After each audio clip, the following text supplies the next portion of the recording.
magana akan a dunkule, amma a cikin tambayar tana cewa tana son malam ya yi mana ƙarin bayani akan muhimmancin yi ma annabi salati. Na biyu ta ce malam ana cewa salatul ibrahimiyya na da falala, amma ita salatin da take shine Allahumma salli ala Muhammadin wa sallim. Shin malam ta ci gaba da yin wannan salatin ko kuma ta koyi salatul ibrahimiyya ta dinga yi? To a salatin annabi sallallahu alaihi wasallam ibada ce da Allah madaukakin sarki ya yi falala da ita ga wannan al'umma ta annabi Muhammad sallallahu alaihi wasallam. Ibada ce wadda take karɓaɓɓa a wajen Allah. Shi yasa idan kana so ka karɓi ibada kana so Allah ya karɓa addu'a ka ko ibadarka, to ya zama to kan cewa salatin annabi sallallahu alaihi wasallam yana ciki.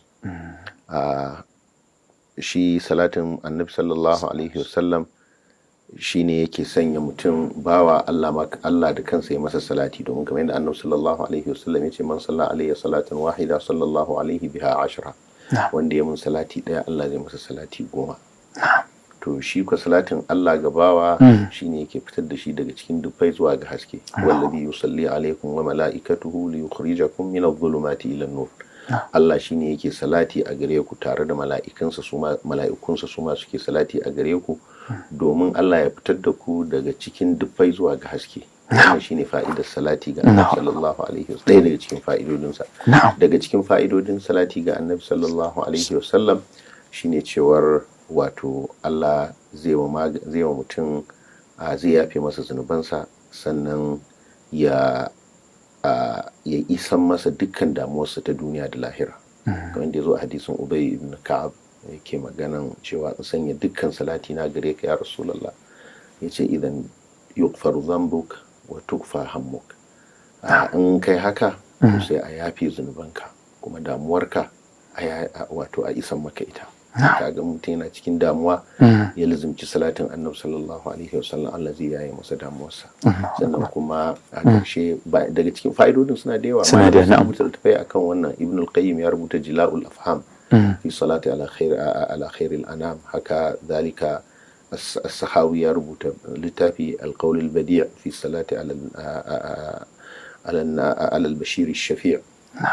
To wannan daga cikin fa'idodin da wanda zan faɗa na uku din shine wato shi salati ga annabi sallallahu alaihi wasallam hanya ce ta samun kusanci da manzon Allah sallallahu alaihi wasallam, cancantar kusanci da shi da cancanta ma da annabi sallallahu alaihi wasallam.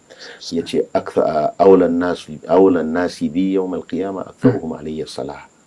Waɗanda suka fi cancantar mutane da ni ranar alkiyama, wanda suka fi yawan salati a gare ni. Me cancantar mutane idan ana magana duk wani abu wanda yake da alaka da annabi sallallahu alaihi wasallam a ranar alkiyama, kamar ceto, kamar samun kusanci da shi a cikin aljanna, to shine ake nufi. To da yawan salati ake samun wannan, mutum ya samu ceton annabi sallallahu alaihi wasallam. Ceton annabi sallallahu alaihi wasallam iri-iri ne.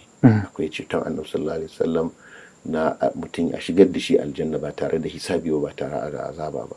Akwai ceton annabi sallallahu alaihi wasallam kan Allah ya kubutar da mutum kan sirati, tunda addu'ar annabawa akan sirati Allahumma sallim muna mu annabin Muhammadu ne sallallahu alaihi wasallam wajen shiga aljanna, samun karin daraja a aljanna.